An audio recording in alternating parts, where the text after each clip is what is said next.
Hello traders, welcome back. तो कल bank Nifty और कौन कौन से ऐसे स्टॉक्स है जो हम कल ट्रेड कर सकते हैं, उसके पीछे का लॉजिक क्या है वो भी हम देखने वाले हैं। ठीक है, तो देखो bank Nifty daily time frame में यही कहा था कि एक नीचे का स्ट्रॉन्ग सपोर्ट 41,600 एक स्ट्रॉन्ग सपोर्ट है। अभी ये रेजिस्टेंस जोन बना रहा है जो कि 1 2 3 4 बार टच होके एक रिस्पेक्ट करके नीचे आ रहा है, जो कि एक रेजिस्टेंस जोन है 42,700, एक ऊपर तक का रेजिस्टेंस जोन है। ठीक है, तो ये एक रेजिस्टेंस एंड सपोर्ट जोन का एक कंसोलिडेशन जोन फेज है। कंसोलिडेशन बोल नहीं सकती है, एक रेंज बाउंड मार्केट में इस रेंज में बिता रहा है, जो कि 1 2 3 4 5 6 7 8 9 10 दिन एक रेंज में निकल रहा है। ठीक है, अगर ये एक नैरो रेंज में ट्रेड कर रहा है, अगर ये इस नैरो रेंज का ब्रेकआउट देता है, ठीक है, एक नैरो रेंज का ब्रेकआउट दे देता है, तो हमें ये डे के क्लोजिंग 42,700 की ऊपर अगर एक डेली टाइम में क्लोजिंग मिलती है तो हमें इनिशियल टारगेट इधर तक के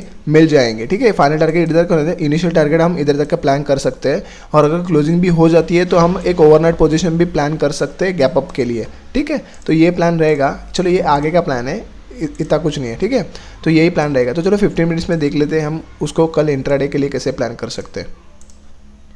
bank Nifty 15 minutes time frame, bank Nifty 15 minutes time frame में क्या हमें दिख रहा है कि एक ऊपर के साइड मूवमेंट दे दिया, जो कि 42,850 का एक स्ट्रॉन्ग सपोर्ट जोन मानकर ऊपर के साइड एक मूवमेंट दे दिया है। ठीक है, और एक ट्रेंड लाइन का ब्रेकआउट भी देने के बाद मार्केट ऊपर की तरफ जा रहा है। और आपको ये दिख रहा होगा कि एक ऊपर के साइड जाके एक फ्लैग एंड पोल मूवमेंट, जो कि एक पोल और एक फ्लैग एंड पोल मूवमेंट, हम एक स्ट्रक्चर बोल सकते हैं कि एक स्ट्रक्चर बना है। ठीक है, अगर ये इस 42,460 के ऊपर सस्टेन करता है कल के दिन, अगर मार्केट फ्लैट ओपन होके या एक गैप अप छोटा सा ओपन होके इधर कंसोलिडेशन करता है और 42,460 के ऊपर क्लोजिंग भी दे देता है, तो एक फ्लैग एंड पोल का मूवमेंट हम पॉजिटिव मूवमेंट बोल सकते हैं। ऊपर तक के लिए टारगेट रह सकते हैं, जो कि लेके जाएंगे 42,700 तक लेके जा सकता है, एक पॉसिबल टारगेट हो सकता है। ठीक है, क्योंकि आज मार्केट पूरा साइडवेज रहा, एक बैड एक्सपायरी हम बोल सकते हैं। ठीक है, बहुत दिनों के बाद एक एक्सपायरी, ऐसी कभी एक्सपायरी देखने नहीं मिली हमें, तो यही बोल सकते हैं। तो फ्लैट ओपन होकर एक फ्लैग एंड पोल मूवमेंट हम प्लान कर सकते हैं, जो कि 42,460 के ऊपर।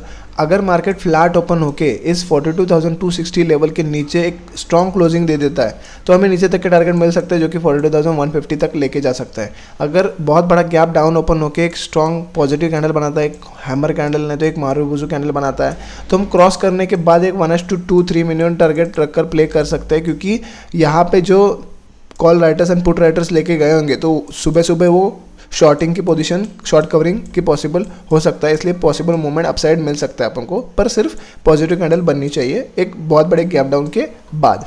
तो प्लान यही रहेगा कि एक फ्लैग एंड पोल मूवमेंट, बहुत बड़ा गैप अप ओपन होता है तो प्राइस एक्शन के साथ, नहीं तो एक 42,460 के ऊपर फ्लैट ओपन होकर ब्रेक करता है तो 42,700 तक के इनिशियल टारगेट हम प्ले कर सकते हैं। पर इंट्राडे के लिए 1:2-3 मिनिमम टारगेट हम प्लान करेंगे। चलो निफ्टी 50 देख लेते हैं।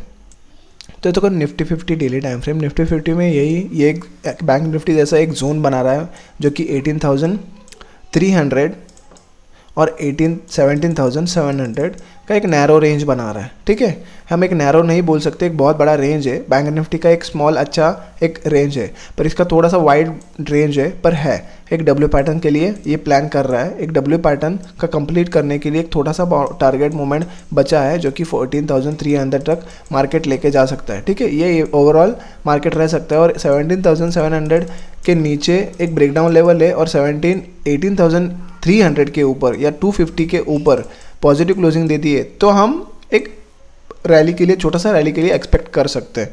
तो चलो इंट्राडे के लिए हम कैसे प्लान कर सकते हैं उसको 15 मिनट्स में देख लेते हैं।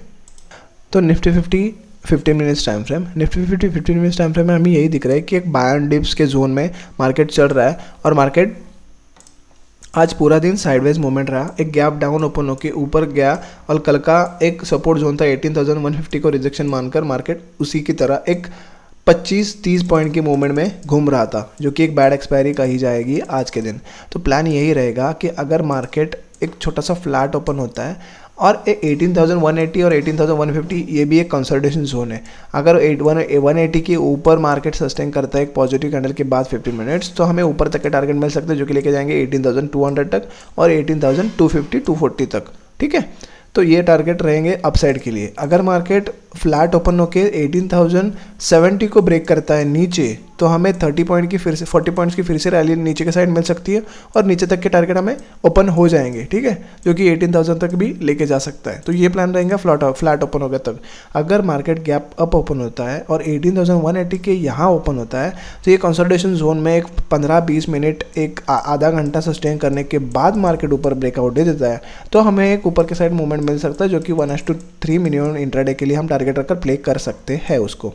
अगर गैप डाउन ओपन होता है 18,130 के यहाँ सपोर्ट जोन बनाकर पॉजिटिव कैंडल बनाता है, जैसे उसको क्रॉस करता है तो भी हम एक प्लान कर सकते हैं। अगर कंसोलिडेशन जोन बनाकर उसके बाद में 18,130 को ब्रेक करता है तो हमें 18,000 फर्स्ट इनिशियल टारगेट मिल सकता है और बाद में 17,940 to 970 तक के टारगेट मिल सकते हैं। तो चलो स्टॉक्स देख लेते हैं हम।